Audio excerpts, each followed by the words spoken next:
How's it going, guys? This is Avollon, and welcome back to Avollon's World. Today, we're doing a project that I really should have done right after the haunted house, but I went on a hiatus. New updates came out, did those first, and that's for the better because there are some things in the updates that are going to make this project even better than it was going to be before. So, I made a river. You may or may not have seen this in the last episode, but I'm going to throw some screenshots up on screen to show you the before and after, because obviously terraforming this took time, and it is a very simple looking river, but it was a mountain before, and I had to essentially level it down to this point, but it is still looking very bare. We got to make it less shallow, and we got to decorate the sides. Got the bridge here that leads to the Cave of Creation. It also loops around the villager hill, I guess is what I'm going to call it, and leads right to our new farming area. But after we do that, the main reason why I've done it is I essentially wanted to create a lore thing where there was a river that used to be the main trading path between White Ridge and any other place in the world. And then the pillagers came along and set up halfway through it, right at what will be the ruins of Langdale, which will be right here. Now, New Langdale is located over here.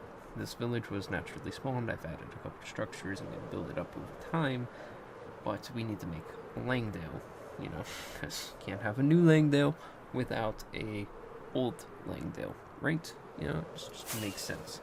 But my first priority here is to get this river terraformed and looking a heck of a lot nicer. Looks fine as it is, but I'm going to try to elevate it to the next level. I'm going to try some new things, maybe with some tough blocks, and firefly bushes, leaf litter, wildflowers.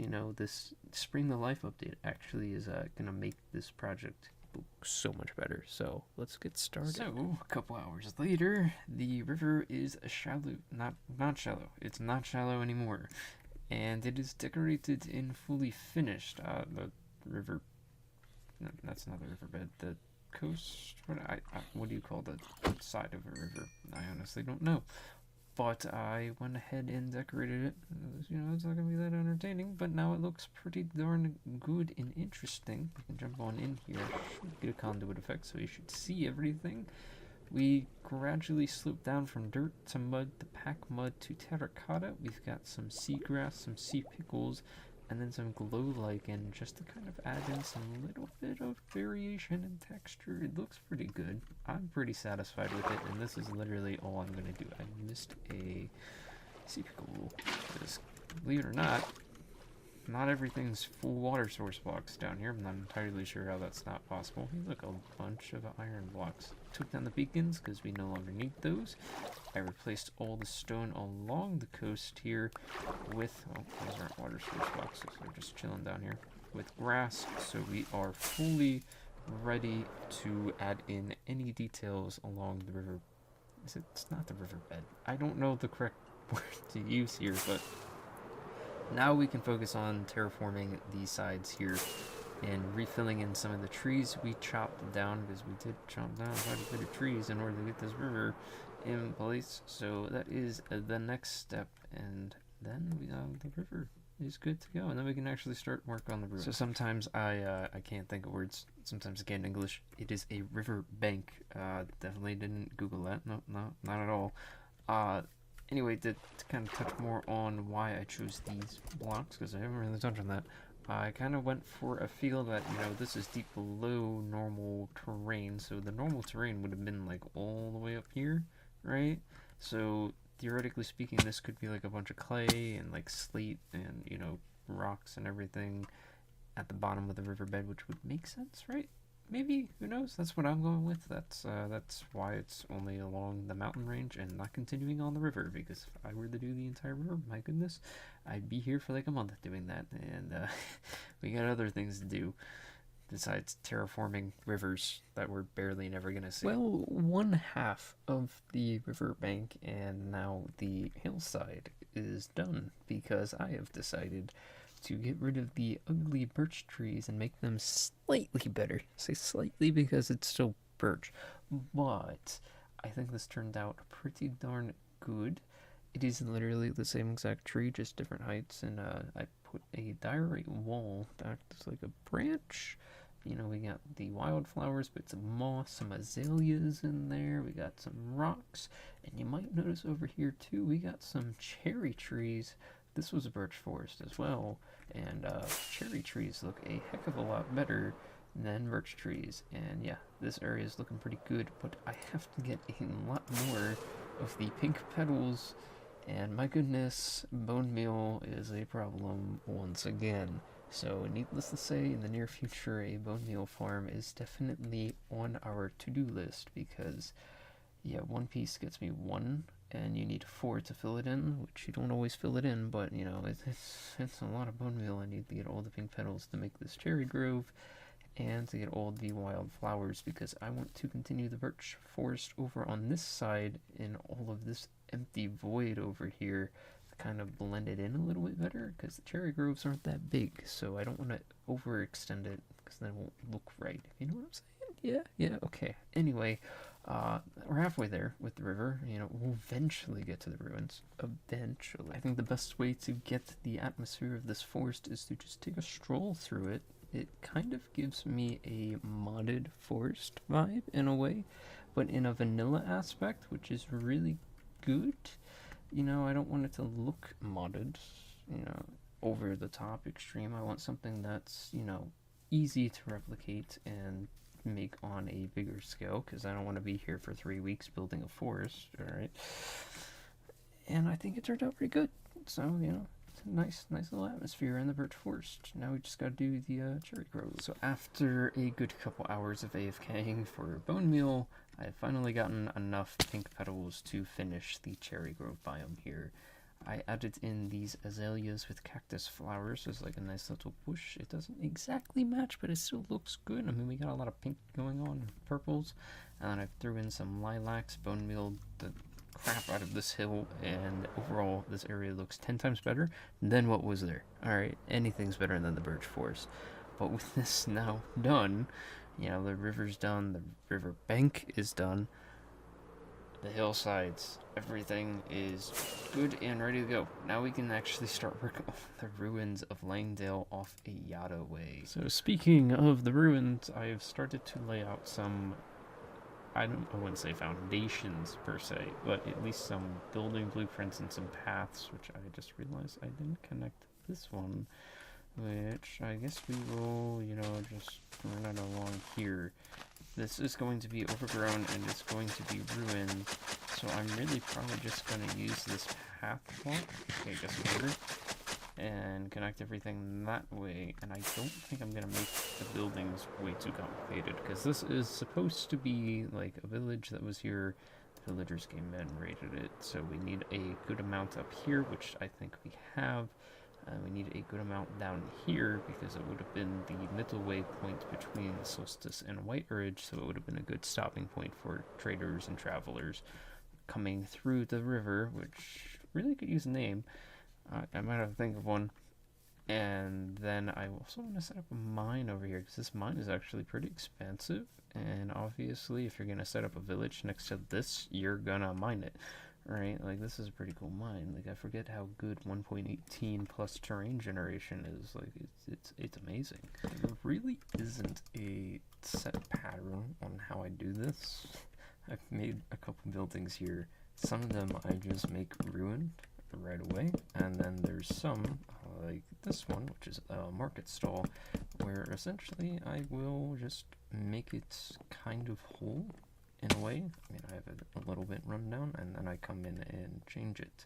So we need another one of those, plop that down, give me a lot more of those, and I'll come in with a bunch of trapdoors and just texture the roof and make it look a little bit more run down, you know, you just take like that one off, and maybe take those two off, and then throw in some stairs, and it just makes it look a little run down, a little unruined. This is going to be one of the more intact market stalls. You should see the other ones. I'll just do something like that. Put you there, and you there, and that there, and call it a day. But so far, like this one's completely destroyed, and then These two are just missing a chunk out of it, but we got a couple structures here, a lot of overgrown moss, and I need to get more glow lichen, but that's pretty cool to add a little bit of touch of light here at night.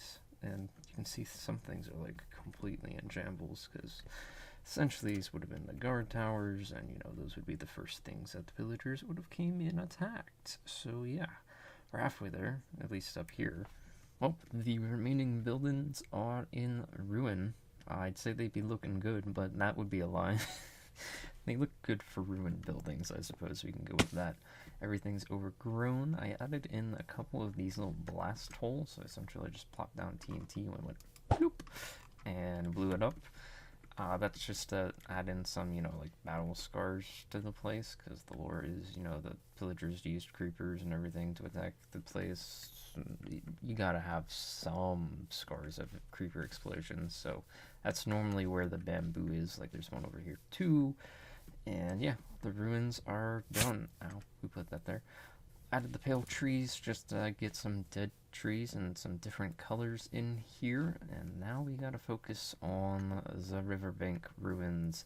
But first we need to make a staircase that's gonna be in ruin, but at least part of a staircase to get down there, or could get down there. I don't know if it's actually gonna connect. I might make it completely in ruin so you can't use it anymore. I don't know. I'll figure that out. We now have a way to get up to the top part of Langdale, and I've also laid out the bottom section here. You'll see with each one of these blueprints, whatever you want to call them, still not quite sure what to call them, later on. But the staircase here is mostly intact, because the villagers would still want to travel up the mountain. It's seen better days, as you can tell, but it is still fully functional and barely holding together. I've also added a couple of these little campfire bonfire things just to add a little bit of smoke particles. Got one over in the market too. And I've been throwing up a lot of these ominous banners, because you could say this is kind of like the villagers' like flag, and they would definitely like say, yeah, we own this place now. And I mean, they have like 8 of them on their outpost tower, so it would make sense for them to dot them around the place. And the raid farm, not the raid farm, the bad omen farm, gives me plenty of them, and I have no idea what to do with them, so we're just gonna throw them around here. This is one of the ways that you can now get around in between Solstice and White Ridge, is on a horse along this path that I spent a long time making. Might as well use it, but I'm doing that because I built something. Why can't you get up this? Okay. Built something else, something not in ruin, because, you know, constantly doing that, it could get a little bit boring, so I took a break and made the Eastwood Homestead. We already got ourselves a nice little donkey here, and I've got a nice little spot to put this nice fast horse I was actually getting followed by up on the hill behind us in the ruins of Langdale. He just wouldn't leave me alone because I have a golden carrot in my hand. But this is the East Homestead, and overall it's simple. Just wanted to use the bamboo with some prismarine and really just put something in between that wasn't in ruin, because, you know, not everybody would be living in the towns and the cities, right? You know, you'd have a couple of stragglers out in the middle, you know, nowhere. But overall, looks pretty good. We got some pigs over there and a nice simple lodge here, I guess you could say. It's a lot of yellow, but, you know, it works. Gets the job done and looks pretty good. I need a name for that horse. He's pretty fast. He's gonna get transferred over to the horse area once I make it, because I think his speed and jump is actually really good. I don't know if it's the best, but, you know, you gotta start from somewhere, and he's a great place to start. Also changed my armor trims around. I don't know if anybody noticed that, but my helmet has the flow, right? The flow armor trim, and then my boots got changed to the rib. Just switching it up, you know, trying it out. I can easily change them. I mean, it costs diamonds to make the trims, but, you know, you've been playing on the world for a while, you have plenty of diamonds, and, you know, since Netherite came out, what do you use diamonds for? So there's the Eastwood Homestead. Following this path will lead us to White Ridge, which will be, which will be done in further projects, but taking this path will put us back up on the hill where Langdale is, and I can't get up here for some reason. the ruins of Langdale, as well as the haunted house, which I guess we can't call it the haunted mansion, can we? That might be copyrighted, but it's the haunted house that used to be the Malaria Mansion. I had a little bit of lore to this place and wrote a book, and it turned out pretty good. So this place now has a story, and I need a place to store this dude where he doesn't get hurt on the sweet berry bushes, because they're like all over the place. So, oh, I forgot to place down the leaf litter down below. I completely forgot about that. I have no idea where that got to be honest. Maybe I only grabbed a couple stacks, but this is all what we've done. And we can come down here and showcase the ruins. I gotta be a little bit careful because I actually have a pillager captured right over here. So we're just gonna zoom by him and go into this nice empty stall. Ow, ow, ow. That I have, and you should be fine. Yep, okay, cool, beautiful. Alright, so starting over here, we've got a ruined tower with a little ruined bridge, and I've actually went ahead and put the planks down at the bottom. No one's gonna see that. You can't see it from up here, but world building, you know. Following this along, we've got the warehouse. I had originally intended to make much bigger warehouses, but like if we're transporting items in this game, you know, it's gonna be in your inventory and you're gonna drop it in a barrel or in a chest. So how big of a warehouse do you need for transporting items in Minecraft? Real life bigger. Minecraft, this is more than enough. More pillager banners all around the place. We got a little thing here. We could just drop it with water. I think I'm meaning to do that. I have to put the leaf litter under these trees yet, but I don't know what those guys are doing. Everyone's grouped up in that one little spot over there on the hill. Don't know why. That chicken is stuck. I just realized that. Got a couple campfires around the place. This is like a little mining gear outpost. You could put like some pickaxes and stuff in here to add some realism. But I built a staircase down into the mine, and it is pretty expansive. There's a dripstone cave off in the distance, and it's honestly not too much going on down here. Yeah, just something. You know, it adds a little bit of life to the area. Langdale wasn't known for mining, but you know, you're not going to ignore this giant cave. What are you doing there, horse? Continuing on, you know, we got the stables. Everything's in ruin. It's falling apart. The path is overgrown. These are literally like exactly the same kind of buildings I was using up top, so there's nothing new and fancy. This dude really could use a name. He's just going to be chilling there and shooting me until his crossbow breaks eventually. You know, he sucks at aiming. Come on, buddy, you can hit me. Hit me once. Nope? Okay. You tried your best. I added a little bit of details inside the houses, too. Some of them actually have beds. This would have been... it's been collapsed because it was under the hill. But this is what the tavern and inn and restaurant area would have been. Because obviously if you're going to have people stop by, you need some place for them to stay. And this would have been it. Would have been all in the mountain. And maybe at some point down the line, I'll come along and actually do a full interior on that. But this is mostly just for an aesthetic, kind of chilling around the map kind of thing. So you're never going to come over here and look at it. Added a couple paths around the outposts. I can get more pillagers if I need to, because they're in plentiful supply. But overall, the ruins of Langdale is complete, and I don't think there's anything else I want to do over here at the moment. That could very well change in the future, but I think that's everything. So that's gonna do it for today's episode, guys. If you enjoyed it, make sure to leave a like. If you haven't done so already, make sure to subscribe, and I'll catch you guys in the next one, where hopefully, maybe, we're solving my bone meal crisis. Maybe. Who knows? That could very well change by the time the next episode comes. I'll catch you guys later. Farewell.